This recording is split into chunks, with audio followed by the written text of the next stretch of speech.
Менің сыныптасым Оспан Айзеренің әкесі шығарған өлеңді оқып беремін. Тәуелсіздік. Жұматай Оспанұлы. Тәуба тағдыр, бергенге бұл күнді. Санам сергек, рухым қайта сілкінді.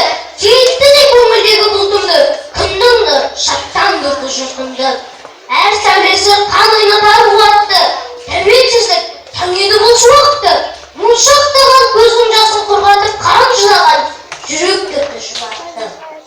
Бабаларым арқалаумен ержігіт, аңсап өтті ұрпағының кеңдігін. Ғасыр соңы орындалып сол арман, қазағыма қасиетті ерлік күн.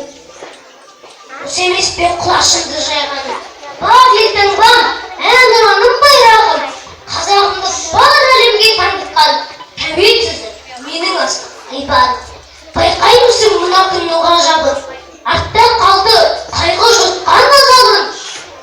Төбе би боп төрге шығып сөз алып, төрелігін айтып жатыр қазағым. Тәуелсіздік ұлт рухы айбыны. Тәуелсіздік күн сәулесі ай нұры.